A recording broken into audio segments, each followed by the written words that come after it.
Yun. Magandang gabi sa inyo dyan. At magandang umaga, tanghali at gabi kung saan man ngayong bansa ngayon. Mga OFW natin dyan. Nasa ibang bansa. Ayun. Sana po ay nasa mabuting kalagayan kayo mga ma'am sir. Ayun. Makireplay tayo kay Ders TV. Kung sino pang hindi nakasubscribe kay Ders TV, ay subscribe nyo na po ang kanyang channel. Ayun. Courtesy po tayo sa kanyang video ngayon. Ayan, bawal na raw gamitin ang title na Itbulaga. Ayan, gaano kaya ito ka-totoo? Ayan, maki-update tayo kay Ders TV. Ayun, kung bago pa ang lahat, kung bago pa lang kayo sa ating channel, inimbitahan ko po kayong i-subscribe ang ating channel at pahit na rin sa ating notification bell para ma-update kayo sa ating mga latest na ina-upload. Ayun, charot. Hala, wala na tayong patabing-tabig pa. Silipin na natin to, baka masilip pa to ng iba. Pasok! Mga balitang napapanahon. Welcome po sa Ders TV. Andito na naman ako para maghatid ng mga bagong balita tungkol sa TVJ. At isa na nga sa ating pag-uusapan or matinding pag-uusapan mamaya ay ang tungkol sa lumabas today mula po sa isang expert na hindi na maaring magamit ng tape. Dapat ang title na Itbulaga, at ang matindi pa dito, lahat ng expenses na ginastos po ng TVJ sa kasong inilalaban nila ngayon, maging ang binayad ng TVJ sa Divina Law at kay Attorney Buko, ang tape pala yung magbabayad dyan. Ay ka! Million sigurong babayaran yan kung sakali man tutuloy yan. So bakit? Bakit Mamaya daw? malalaman nyo po yan. Kaya pala ang Tape Inc. Ganun na lang kung maghabol at gustong maipanalo ang kasong ito. So mamaya tatalakayin natin ito, pero bago ang lahat, pag-uusapan muna natin ang ganap kanina sa Itbulaga ng TV5 na kung saan sa kauna-unahang pagkakataon nag-replay po sila ng episode ngayong araw, aired July 29, 2023. Yung 44th year anniversary ng TVJ sa TV5, July 29 po yun, na kung saan ay mga nakasuot sila ng red shirt na may numero kung gaano. This is a numerong 56-year-old ads. lady Skip ko working in the muna, hospital all yes. year round doing cleaning work. Ano sila katagal sa Itbulaga ng TVJ. Yun po yun. Ngayon, may ini-issue naman ang mga peke, nakaabang sila no sa ganap na ito ngayong araw. So inaabangan nila yung paghalik ni Tito Soto sa asawa niyang si Ginang Helen Gamboa para maibalik muli ang Ay, nato. issue. Isa pa, bakit daw na-replay? Sus Mio, ano akala nila sa mga host ng Itbulaga original? Hindi pwedeng magpahinga? So nasa bakasyon ngayon ang mga tao, at isa pa kung tutuusin, kahit replay ang mga episode ng original Itbulaga ng TV5, ang dami pa din pong viewers. Walang nagbago. Yan ang TV niya, ng Itbulaga. Hindi nakakasawang panoorin, Yes, unlike correct. sa mga fake na kahit fresh yung episode nila ngayong araw, sus Mio Marimar, 3,000 lang yung nanunood sa 3 account na malalaki po. So andyan yung GMA YouTube channel, tapos yung Itbulaga ng tape na milyon-milyon yung mga subscribers, tapos ang total viewers 3K.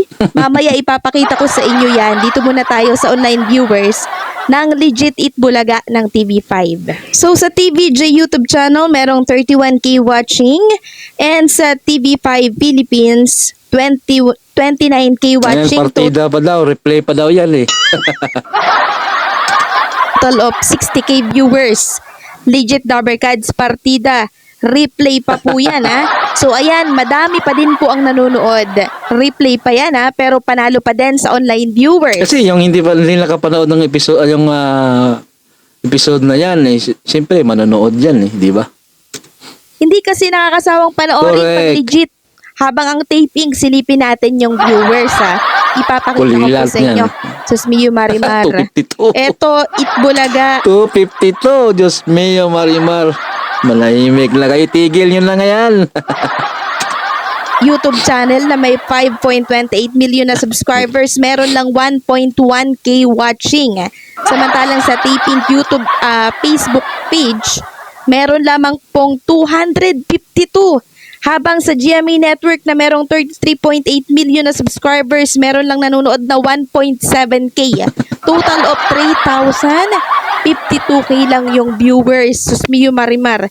Tapos, fresh episode pa daw yan Yan ba yung number 1 daw na sinasabi ng panatiko ng tape? So ayaw ko na lang mag-talk, bahala na kayong humusga dito.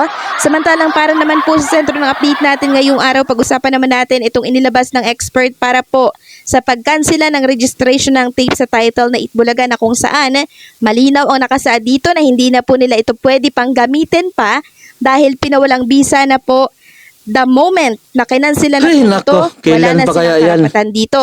And ayon nga po sa number 1 cancellation decision, IPOP Appeals decision to cancel the entire trademark means it's no longer legally valid and cannot be used to identify goods or services in the marketplace. Pero bakit ginagamit pa rin nila ngayon? Yan, tanong ko.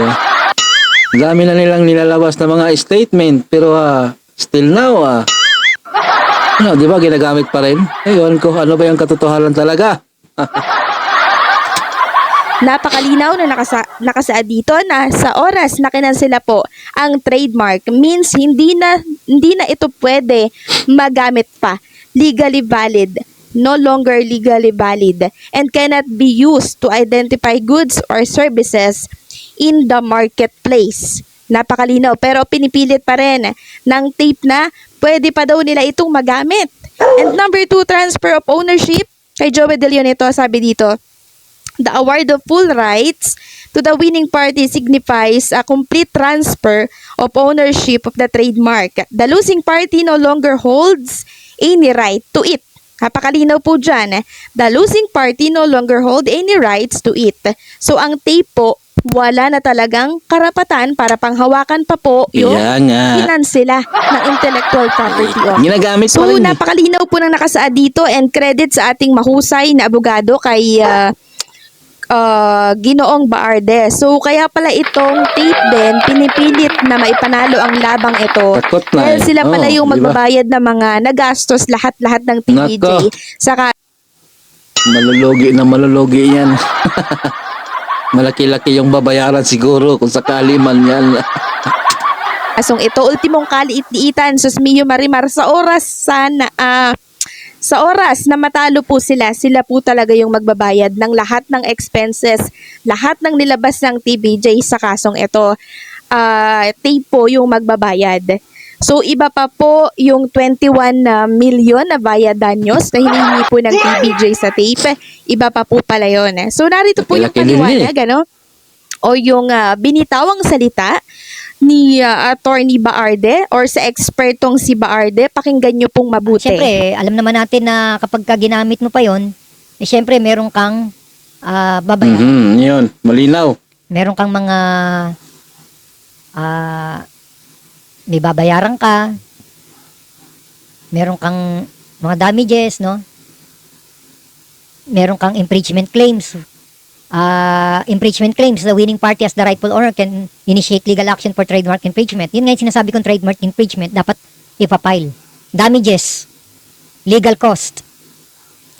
The winning party could seek monetary compensation for losses caused by the unauthorized use. Legal cost, the losing party might be ordered to pay the winning party's legal fees if found guilty of infringement. Ayay. Pagka pala na infringe ka, guilty ka, copyright or trade, yung binabayad sa abogado, yung ginastos pala ng Joey De Leon, ng TVJ, sa Divina Law Office, ang magbabayad pala ng tape Ayay.